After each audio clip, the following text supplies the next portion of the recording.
What's up, guys? Welcome to Daily Dose of Reddit. This is your host, Zach, and today's subreddit is r/TalesFromRetail. This story's called When Everything Breaks and Customers Act Like It's Somehow Your Fault and a Personal Insult to Them. So this happened Friday afternoon, starting about 2:30 p.m. and ending around 4:30, which isn't a super long time to have issues, but it still wasn't great. I work at a hardware store as a cashier, and on Friday, I was by myself on the lumber end of the store at what are called the pro registers due to being located next to the pro desk and being frequented by contractors, aka the pros. About 2:30, I noticed that there was some significant slowing down of the register processing card transactions. We've recently gotten new, in quotes, because everything my store gets is refurbished and or hand-me-downs from other stores who were lucky enough to get brand new equipment. Pin pads, which while still buggy, were significantly more usable than the old ones, which had a bad tendency to only work perfectly for maybe 25% of the transactions. One of the big improvements, other than being fairly certain that no, it really is the customer's chip being broken and not a 50-50 toss-up of the pin pad just not working to read chips again, was that they're significantly faster at processing transactions. Also, when searching for items on the online cashier book, a system that's supposed to list items from the store and have a function to search things from if they don't have a barcode, but has the worst search functionality I have ever seen, aka the OCB, was running even slower than usual and giving me more connection errors than typical. Then the lone pro desk worker started having issues with his phone. In the middle of a call with a customer, the line started breaking up, so he moved to try the call on the other phone at the desk, only for the phone to decide to reboot itself in the second he lifted the receiver from the cradle. All else failing, he ended up calling the guy back on his personal phone and kept dealing with the weird issues with the phones for another 30 minutes. At 3, I got sent on my break and noticed that the store's Wi-Fi has gone from slow, but mostly functional, to completely unusable. And now people are having issues with the time clock saying it's not connected to the network when they try to clock in or out. While this is going steadily downhill, get back from break and continue checking out the sparse customers. Now customers who try to pay with card are getting declined. First guy ran his card a second time and it went through, but the next couple of people to try couldn't get it to work at all. So I sent them to self-checkout in the hopes that it was just my register having weird issues. Next thing I do is try to call my head cashier to see if they're having issues on his end of the store. Oh, would you look at that? The phones are now completely down and nobody can contact each other anywhere in the store. And now a customer is trying to call the non-functional phones, which rerouted the call to the overhead PA system, and it's endlessly ringing. Yay! So as I'm sending customers down to the other end of the store saying my register isn't working, I'm trying to get a hold of anybody to see if they can tell me what's going on, so I text my supervisor's personal phone hoping he sees it quickly. Again, no luck, and it takes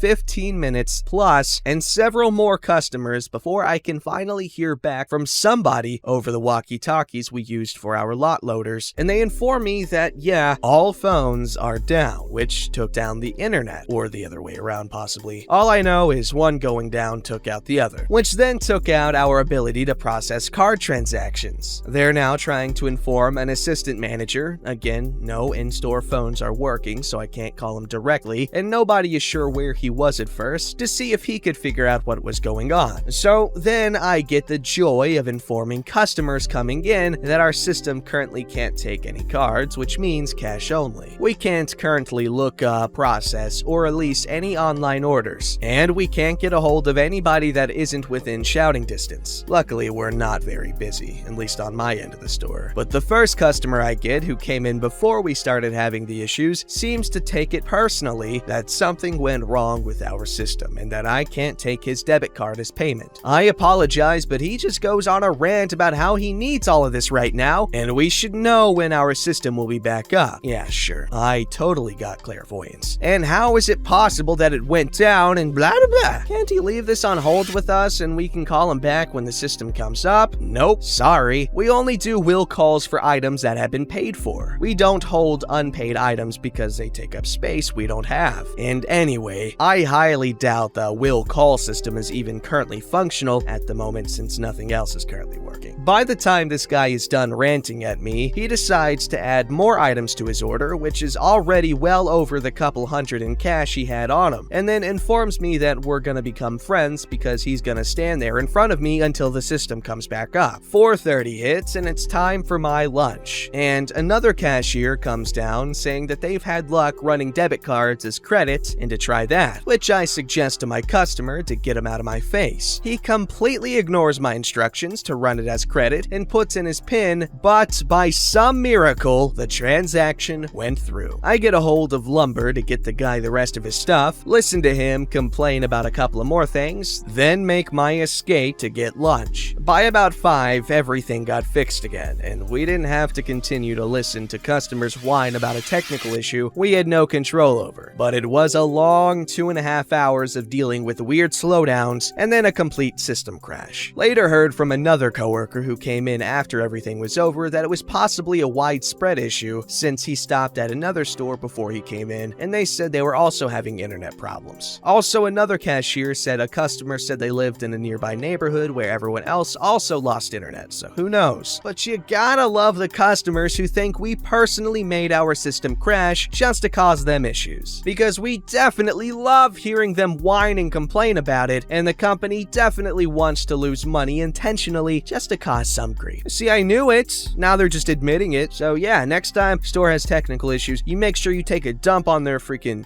cash register. This story's called The Time I Told a Mean Old Man to Shut the Frick Up and Leave Me Alone. A couple of years ago, when I worked at a national hardware store chain, I had an encounter with a mean older man. Let me specify that when I say I worked at the store, I didn't work for the store. This is important later. I worked for the company that supplied the flowers and shrubs and trees, but I was always at that store when I worked. For some background, I am pursuing a degree in forestry, minoring in horticulture. I've taken 3/4 of the classes needed for a bachelor's in horticulture. For personal reasons, I'm leaving it at that and coming back later for it. And I worked for 2 semesters in a plant biology greenhouse conservatory on campus. I also keep well over a dozen plants on my own. All I mean by saying that is that I know how to water plants. I also know that when you water plants that are for sale, needing to look nice, and are bunched together tightly and frequently shaded, you want to avoid drenching the foliage so the plants can breathe and take up water to avoid root rot and the foliage dying. Presentable flowers get sold. Rotting flowers do not. I was watering them using a long handheld sprayer, shooting the water into my cupped hand and directing the water underneath the foliage with my hand. Honestly, I thought it was a clever move, since no one else watered them that way, and 1/3 of our stock seemed to be lost to rot. In comes the 60-year-old man who tells me I'm doing it wrong. His wife is nearby. I ignore him. He tells me I'm doing it wrong again. I've had a long day by this point. It's hot and in the middle of summer in the Midwest, and I'm irritated, so I keep ignoring him. Then he tells me that I'm wrong again, and that I'm stupid for doing it the way I'm doing it, and that he's owned a commercial greenhouse for 30 years, so he knows what he's talking about. After he told me I'm stupid for doing it this way, I turned to him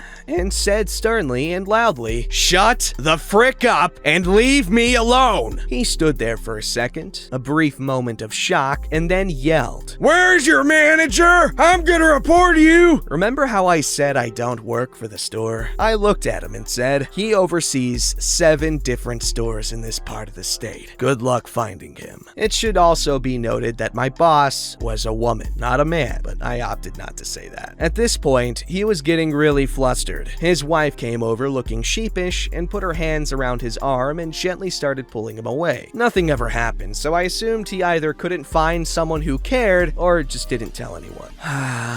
That's how you go about helping people out. You call them stupid. This story's called I Can't Sell You Cheerios at the Entrance. Preface. Like many a retail store, the company in which I work for had implemented a person at the door to count how many people are coming in and out, as well as to wipe carts down. I got the lovely shift that day, and this interaction happened. Side note as well, the entrance and exit doors are basically across from each other in a semi-large entrance. You can see everything from one spot. On to the story. Here's the cast. Cheerios! Me. I'm standing there counting people. Cheerios comes over after walking out and is looking at the cereal we have on display. I want to buy these Cheerios. Not a problem, sir. You'll have to go back in. Can't I buy them here? I apologize, sir, but no. And why not? I don't have a register or anything of the sort to assist you. So I have to go back into the store? Yes, sir. That's where the registers are located. There are self-checkouts if you'd like something quicker. Fine then. He walks away with a huff. Okay. 5 minutes later, Cheerios comes back out. It would take too much time. Never mind. And then throws the box of Cheerios in one of our bins of other groceries and walks out. People make no sense anymore. Hey, you lay off the guy. He's just trying to lower his cholesterol and become heart healthy, because that's what Cheerios are good for.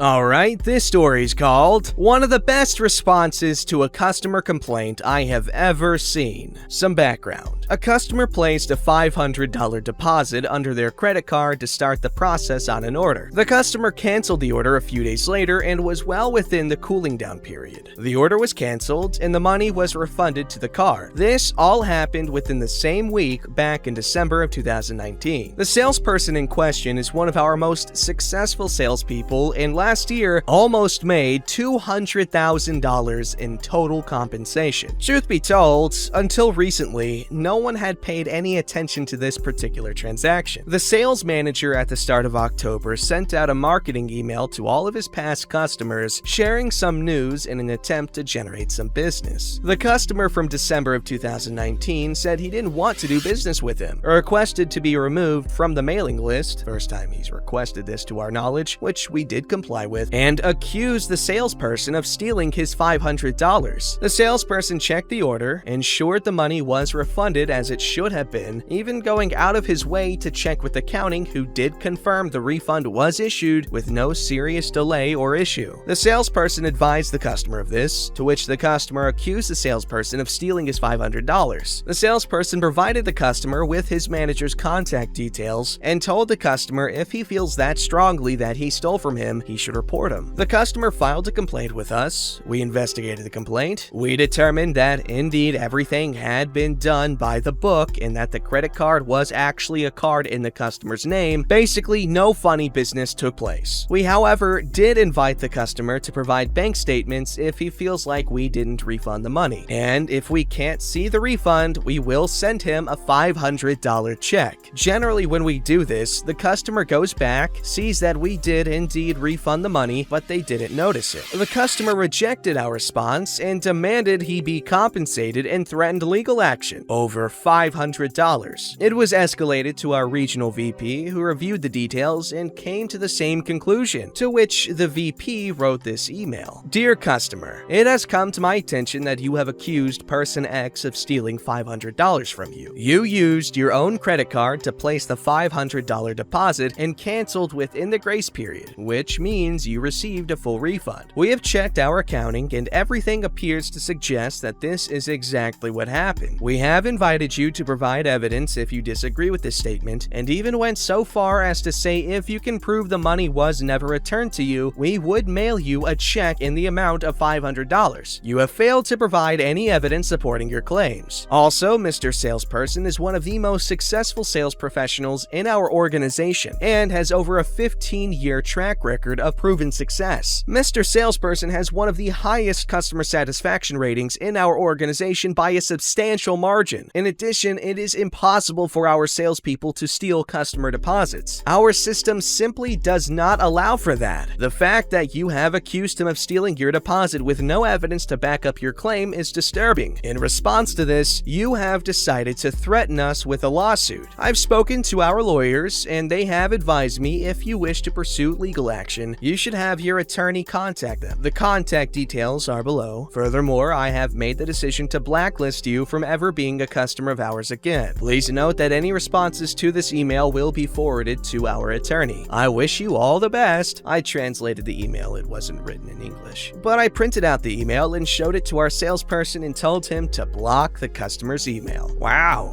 they got him.